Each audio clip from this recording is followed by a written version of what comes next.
राधे राधे भक्तगण। आज हम राजा शिवी की कथा सुनेंगे, जो एक कबूतर के प्राण रक्षा हेतु अपने शरीर का मांस दान कर दिए। उसी नगर के पुत्र शरणागत वत्सल महाराज शिवी यज्ञ कर रहे थे। शिवी की दयालुता तथा भगवत भक्ति की ख्याति पृथ्वी से स्वर्गलोक तक फैली थी। देवराज इंद्र ने राजा की परीक्षा करने का निश्चय किया। इंद्र ने बाज पक्षी का रूप धारण किया और अग्निदेव कबूतर बने। बाज के भय से डरता कांपता घबराया कबूतर उड़ता आया और राजा शिवी के गोद में बैठकर उनके वस्त्रों में छिप गया। उसी समय वहाँ एक बड़ा भारी बाज भी आया। वह मनुष्य की भाषा में राजा से कहने लगा, राजन, आप धर्मात्माओं में श्रेष्ठ हैं, फिर मुझसे मेरा आहार छीनकर अधर्म क्यों कर रहे हैं? कबूतर ने राजा से बड़ी कातुरता से कहा, महाराज, मैं इस बाज के भय से प्राण रक्षा के लिए आपकी शरण में आया हूँ। आप मेरी रक्षा करें। राजा ने बाज से कहा, पक्षी, जो मनुष्य समर्थ रहते भी शरणागत की रक्षा नहीं करते या लोभ द्वेष अथवा भय से उसे त्याग देते हैं, उनको ब्रह्म हत्या के समान पाप लगता है। अतः मैं शरण में आए हुए भयभीत कबूतर को तुम्हें नहीं दे सकता। तुम्हारा काम और किसी प्रकार हो सके तो बतलाओ। बाज ने कहा, राजन, मैं मांसभक्षी प्राणी हूँ, मांस ही मेरा आहार है।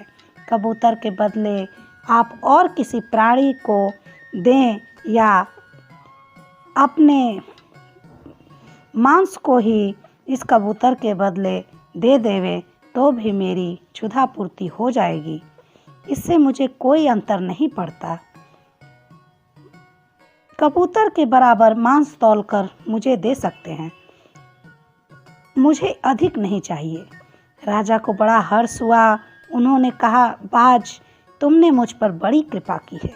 यदि यह शरीर प्राणियों के उपकार में न आए तो प्रतिदिन का इसका पालन पोषण व्यर्थ ही जाता है।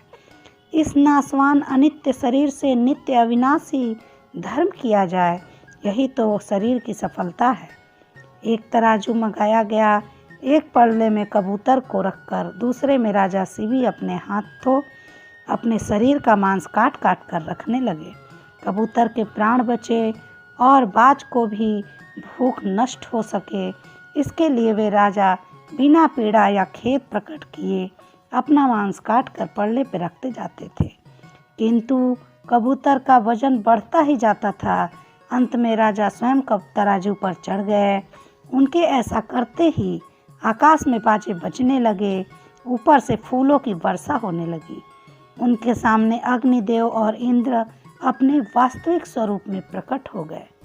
देवराज इंद्र ने कहा, राजन, जो मनुष्य अपने प्राणों को त्याग कर भी दूसरों की प्राण रक्षा करता है, वह परम धाम को जाता है। तुम दिव्य रूप प्राप्त करो और चिरकाल तक पृथ्वी का सुख भोगो। अंत में तुम्हें परम पद प्राप्त होगा। यूँ कहकर इंद्र और अग्नि स्वर्ग चले गए। राजा शिवी भगवान में मन लगाकर चिरकाल तक पृथ्वी पर शासन करते रहे और भगवत भक्ति करते रहे। अंत में भगवत धाम को पधारे। राजा शिवी की जय हो, भगवान की जय हो। यह कथा मैंने भक्तमाल कथा पुस्तक से ली है। अगर आप लोगों को ये कथा अच्छी लगे तो लाइक व सब्सक्राइब अवश्य करें। राधे राधे।